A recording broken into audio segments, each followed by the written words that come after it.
Alright guys, welcome back. It's time to actually start unwrapping this laser gun, this ray gun. I'm going to start with the front sight over here, hide everything else. It's actually it's going to take probably about 20 minutes to do this, so I'm just going to jump right in here and start unwrapping. Let's look at the front view of this.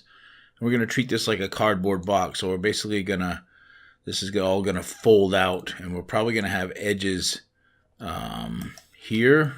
I'm not sure yet, but probably here and here, and definitely on the bottom.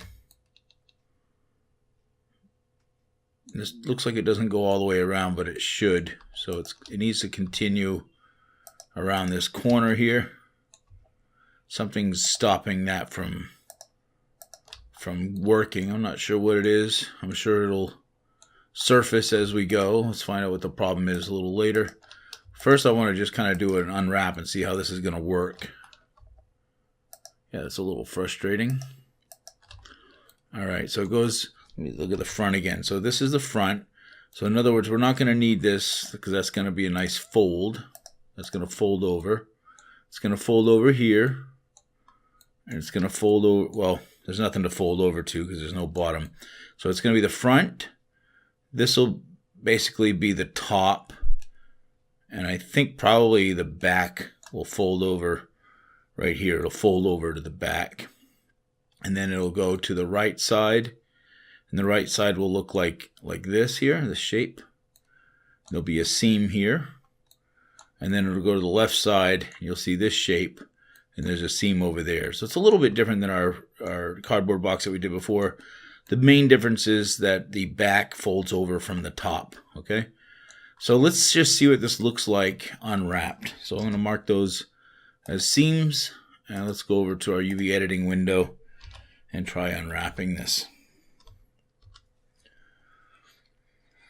Okay. Well, not quite what I expected. I see this gigantic triangle. I'm not sure what this is. Let's see if we can find this over here somewhere. Apparently, this gigantic triangle is that little tiny edge right there. Let's look at this in the default window, find out what's going on here. There's something wrong with these little corners, at least that one. Probably all of them. They look like they were designed the same way. So something wrong with this corner. Let's try face selecting this. Okay, I see it already. This corner needs to be triangulated, I think. So if I did a triangulation on this, it seems to do a good job. I see another problem here. You see this edge right here? It looks like there's a double face or something. And matter of fact, look at this. See that little edge of the line right there? Let's look through this. There's some geometry inside of here. I don't know how this happened, but there's a little extra geometry in here. So probably instead of triangulating that, let me undo that. Let's try deleting that face. Yeah, okay, that's what I thought. So there's some geometry that was underneath here. That belongs to these lines right here. And like this would probably need to be triangulated. You can tell because see how this edge goes out into nowhere? There's no orange line around it. So if I were to triangulate this, it would fix that problem. But I think instead of triangulating it, I think I'm actually going to delete it and rebuild this little area right here. I'll probably do the same on all these corners if they're messed up. So a couple of ways I could do this. One is I could just loop select this, face fill it, and triangulate it. That seemed to be pretty easy. Another way is I could have, instead of face filling it all at once, I could have done this. I could have selected these edges and face filled that, select these edges, face filled that, and select this and face fill that. But since it's so many steps, it doesn't make sense to do all that work. I can just select this whole thing, face fill, Control T to triangulate, and that solves that problem much quicker. Okay, let's focus on the remaining three corners, and hopefully they have the same problems. It looks a little bit different, but I think before it was all of this. But that's okay. I'm just going to delete this face, delete those two faces. These faces are fine just the way they are. I mean, they could be triangulated, but it's really not not a problem right now. I'm going to go ahead and face fill that and triangulate it, and it seems to be okay. I'm just problem solving right now. I'm trying to keep things simple. Okay, so there's that big face. Let me zoom in on this. You can see that it's just wrong. It needs to be deleted. And I don't need this. I want to get rid of that. And face fill and triangulate. And we'll go ahead and move to the other corner over here. And we're going to delete that face, delete these faces, and again, face fill and triangulate. There, I'll bet you that this unwraps no problem now. Let's take a look at the UV editing window and unwrap this. Okay, well, it unwrapped, but I'm not 100% satisfied with the way it looks. It looks like it's going off on these weird angles, and I think that probably it can be fixed right here by changing this to conformal. Yeah, now it's all lined up nice and smooth. I'm going to set the margin to 0.1, which is what I like my margins to be. And I think this is done. Let's go ahead and drop a UV grid on this. Let's see what it looks like.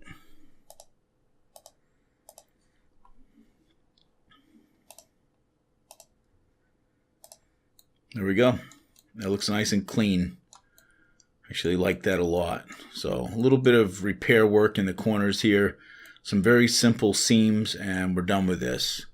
We still got a couple of more objects to do here, so I'm going to jump out here and just get it going.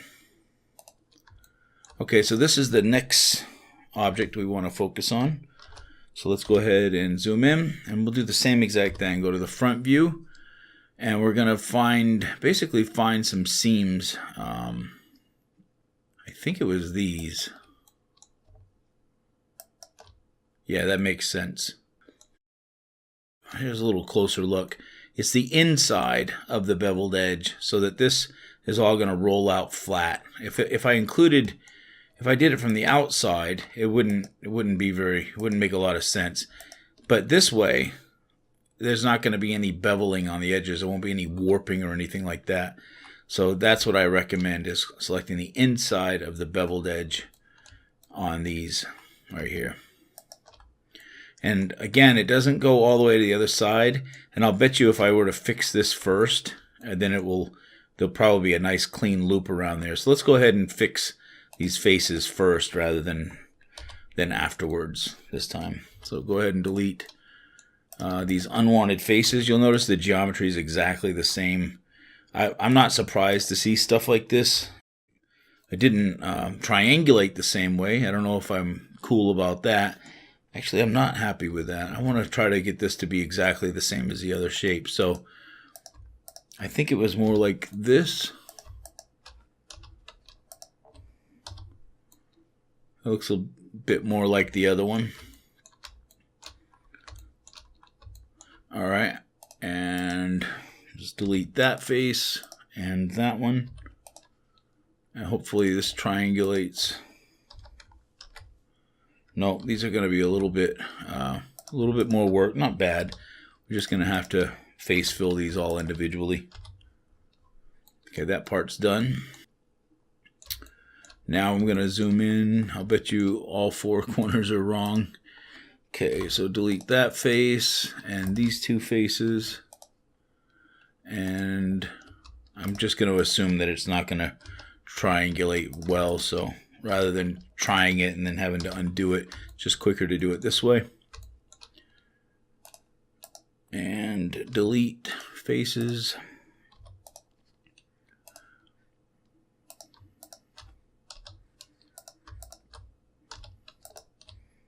There we go. I don't think there's any flipped normals here. I didn't see any along the way, so that seems to be all pretty good. Let's go ahead and select those edges again and see if it actually loop selects all the way through. Good, problem solved. Same thing over here. See, it goes up and over and loops around. So that's a nice clean edge, nice loop right there. Let's go ahead and mark that as a seam. And again, let's look at the front view of this. And what we want to do is we want to imagine this thing is folding over to the left and the right side. So we're going to basically unmark these as seams. I should have probably not marked them yet, but this works too. So I'm going to unmark those, or clear them rather. So we got a nice fold here. It's going to roll up and it's going to fold around the back, and we're going to want to put a seam along the bottom as well. And I think that's it. It'll fold over to the side. There's a seam here to cut off the side from the back. It'll fold over to this side, same thing. There's another seam over here to cut that side from the back. Again, this is the front view. This is all the top. It's all going to lay out nice and flat, and then it's going to fold over to the back just like that. So let's go see how this looks in the UV editing window. So select all and unwrap. It's still unconformal, and it remembered my 0.1 margin, and everything looks pretty clean. It's exactly what I hoped it would look like. So I'm just going to go and apply the UV grid to this and just take another look over here. And I'm happy with the look of this. One thing I got to start thinking about is scaling this stuff down and just preparing. I'm not actually building my atlas yet, but I want to start kind of lining things up around the edges so that when the time comes, all these islands will be separated and it will be a lot easier to manage this stuff. So what I can do is unhide everything and go grab both of these pieces that are finished. Just select both of those pieces. Now I can do an island selection on this piece right here. Grab it and put it off to the side like this. Let's make sure that the checkerboarding is about the right size. So this is the piece right here. I'm just going to scale that down a tad so that the checkerboard is roughly the same size as the other one. And it's actually could be much smaller. Probably like that. And that's good enough for now. Let's go ahead and move on to the trigger. So I'm going to select the trigger and hide everything else. Zoom in, and we're going to think about this now. Okay, where's the actual front? So this is the front of the trigger, but I actually want to treat this like the side. I think it's going to be easier to unwrap if I actually treat this rectangle right here as the front. Then this will be the top. All of this right here will be the top. This will be the side, or one side. This will be the other side. And then this will be the bottom. And there will be no back because the back is cut off. So basically what I'm going to do is mark these edges right here as seams. And just to kind of confirm everything I just said, this would be the front of the box. This is the top. This is the bottom. And these are the sides here. Here's one side, here's the other side. And I could probably mark this as a seam as well to cut off the back. So let's go ahead and mark that as a seam. Let's go to the UV editing window and select all and unwrap. It's pretty big, but this is what it looks like. Looks like a nice clean unwrap to me. When I paint this right here, I have to keep in mind that that's actually connected to this. You're not going to put any like definable patterns here. You're going to put some low, maybe a flat color or just a little bit of noise or something like that around the edges, or maybe like a highlighted seam color or something like that. But basically, in this area right here, you don't want to put like something like a line that draws across like this. At least not if you're painting in this manner. Let's go back to the default window and unhide everything. And I'd like to see the texture turned on so that we can see what we finished. You can see that the checkerboard pattern on the trigger is much smaller than it is on these sites. So what I'm going to do is just go over to the texture atlas again. Notice all the extra geometry that we're not using in the middle. That was created by the guy who made the model itself. What I want to do is actually remove that, or at least minimize it so I don't see it every time. But for now, I'm just going to grab this piece here. This is the trigger, and scale it down for starters so that the checkerboard pattern is about the same as the other pieces, and then grab it and move it outside like this. All of the other stuff that's in the middle, I'm just going to grab it like this, select it all, and then scale all of this down to 0. And what that will do is it'll minimize all of that UV into a tiny little dot in the center of this, and you won't really see it, and you don't have to pay attention to that anymore. And that's about it. So in the next lecture, we're actually going to unwrap the rest of this gun. So all the stuff that you see in this bright white, that's the focus of the next lecture. And hopefully we can get all that done in one lecture and wrap up the texture atlas all in that next lecture. And then we can be done with the gun and on to the next object. So how did you do? Did you run into some of the same problems I ran into while unwrapping these objects? Did you fix it? Did you fix the geometry, or did you find another workaround? Was it helpful to you to see how I did it? Maybe you found a different way to unwrap it. There's a lot of ways you could have gone about unwrapping this. That's just one of them. It's just a different way of handling the same problem. So good luck unwrapping the rest of this gun, and I'll see you in the next lecture.